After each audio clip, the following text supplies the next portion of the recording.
Chers amis, chers paroissiens, nous voici pour cette nouvelle forme de culte.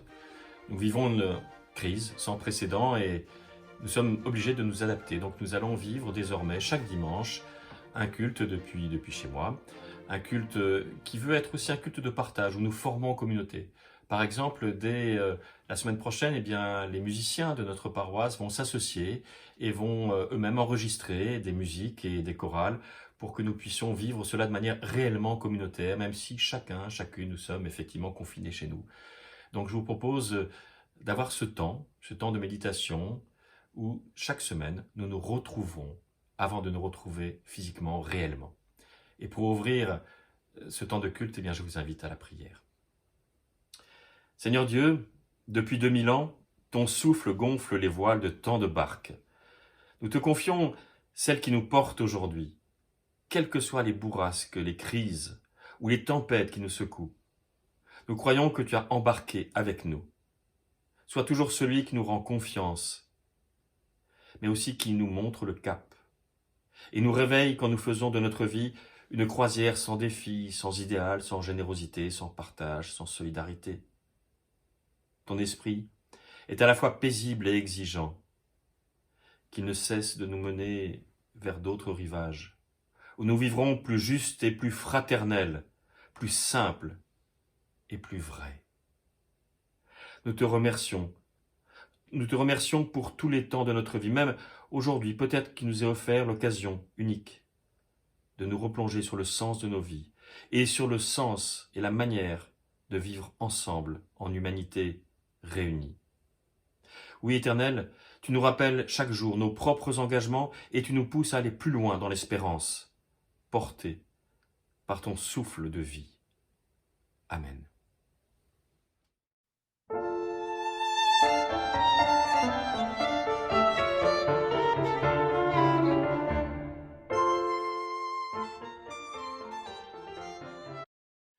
Chers amis, je vous propose donc d'entendre ce texte que vous avez certainement déjà entendu, voire même vous le connaissez par cœur.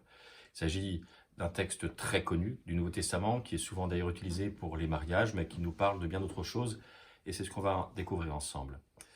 Il s'agit dans la première épître de Paul aux Corinthiens, chapitre 13, les 13 premiers versets. Écoutons-le. « Supposons que je parle les langues des êtres humains et même celles des anges. Si je n'ai pas d'amour, je ne suis rien de plus qu'un métal qui résonne ou qu'une cymbale bruyante. Je pourrais transmettre des messages reçus de la part de Dieu, posséder toute la connaissance et comprendre tous les mystères. Je pourrais avoir la foi capable de déplacer des montagnes, mais si je n'ai pas l'amour, je ne suis rien. Je pourrais distribuer tous mes biens aux affamés et même livrer mon corps aux flammes, mais si je n'ai pas d'amour, cela ne me sert à rien. L'amour est patient et bon. Il n'est pas envieux, il ne se vante pas et n'est pas prétentieux. L'amour ne fait rien de honteux, il n'est pas égoïste, il ne s'irrite pas et n'éprouve pas de rancune.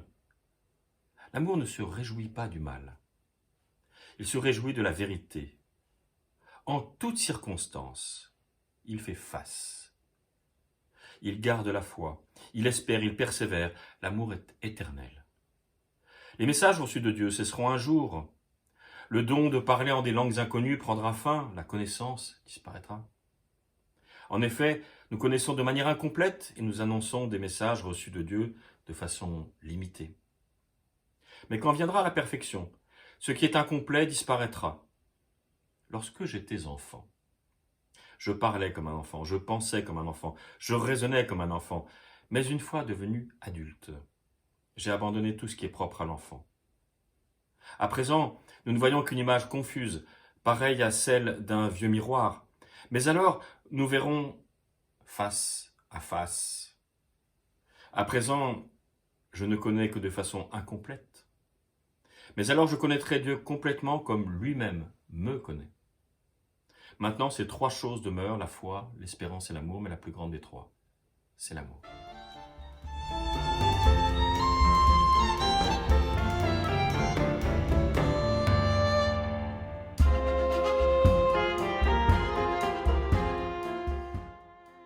Effectivement, notre monde ne va pas bien, vous le savez. Nous vivons une crise sans précédent. Certains la comparent à la guerre, d'autres à d'autres crises que nous avons pu traverser les uns les autres selon nos générations. Mais qu'en faire? Est-ce qu'on va juste se morfondre en passant en boucle toutes les infos qui sont bien sûr nécessaires, évidemment, mais parfois anxiogènes si on se les repasse et repasse encore.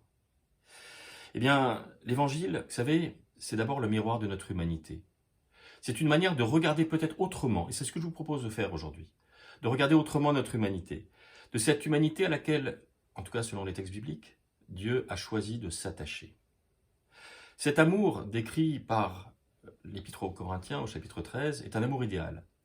Mais d'abord, ne nous y trompons pas, il y a en grec 3 mots pour dire amour, et ici il s'agit bien non pas de l'amour érotique, non pas de l'amour sentimental, non pas de l'amour amical, mais de l'amour fraternel et d'abord de l'amour de Dieu pour chacun d'entre nous et pour toute l'humanité. Je dis bien pour toute l'humanité. Car effectivement, nous découvrons dans cette crise que nous sommes effectivement une humanité, c'est-à-dire une grande famille, très proche, très fragile aussi, c'est ce que nous mesurons aujourd'hui. Mais alors, comment vivre une espérance? C'est quoi l'espérance au fond? C'est un mot que nous avons tous à la bouche, et évidemment, et c'est bien. Alors remontons aux racines.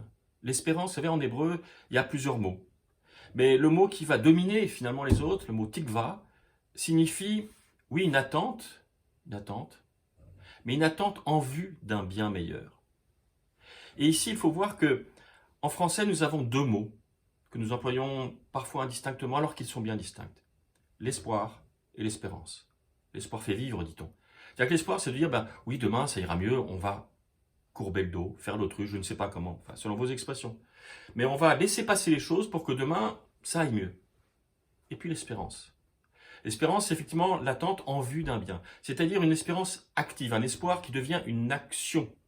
Une manière de se dire, par exemple, dans notre situation, que cette crise, oui, nous allons la traverser, oui, il y aura des drames, bien sûr, mais que nous devons en tirer profit, que ce n'est pas que une traversée du désert, c'est aussi une reconstruction de notre humanité, de notre manière de vivre et peut-être même de notre manière de croire. Je fais référence ici, par exemple, et j'avais prêché là-dessus, et vous avez le texte en ligne sur le site, dans le roman La Peste, aux 2 prédications du Père Panlou, l'une sur la culpabilisation, on a mérité ça. Non, je ne veux pas ici, bien sûr, entrer dans un discours de culpabilisation. Nous n'avons pas mérité cela.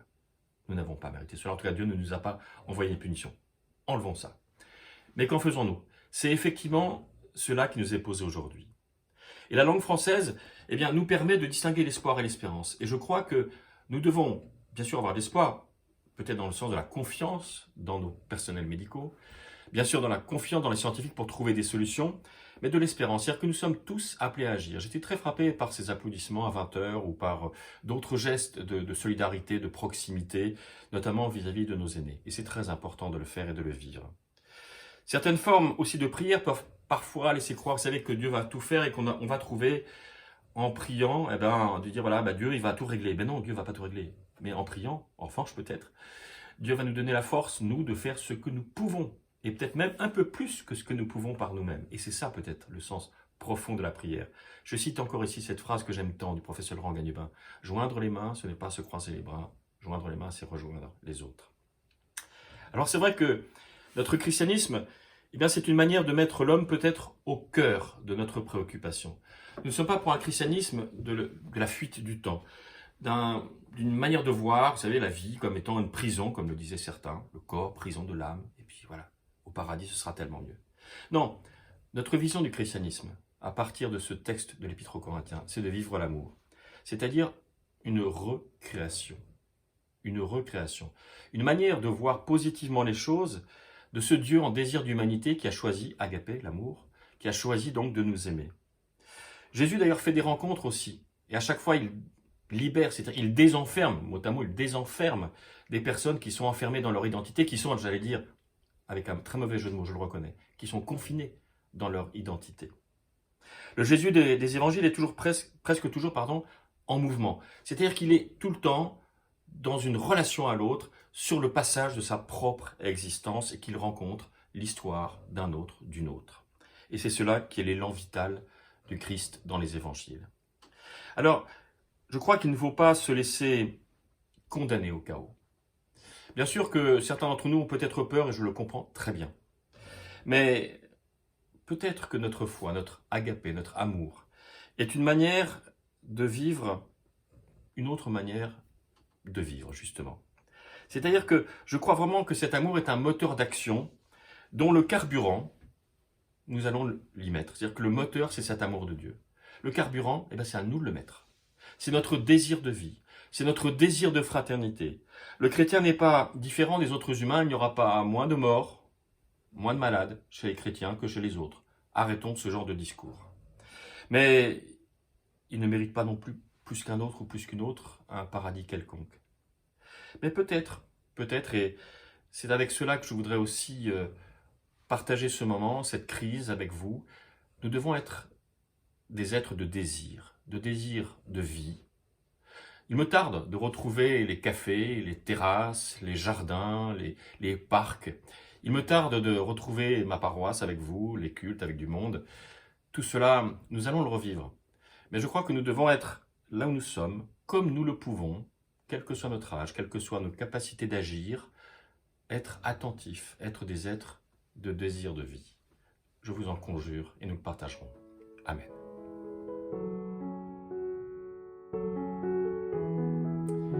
Je vous invite pour conclure à ce petit moment de prière, les uns pour les autres, les uns avec les autres.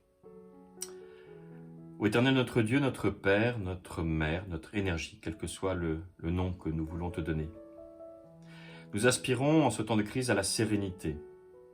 Nous aimerions nous vider de nos préoccupations, de nos soucis, être libérés de nos tensions, bénéficier encore et toujours de ton pardon, recevoir la paix, cet amour inconditionnel, cet agapé que tu nous donnes. Alors nous voulons te prier pour toutes celles et tous ceux que nous connaissons, celles et ceux qui aujourd'hui sont malades évidemment et leurs familles, celles et ceux qui redoutent le pire.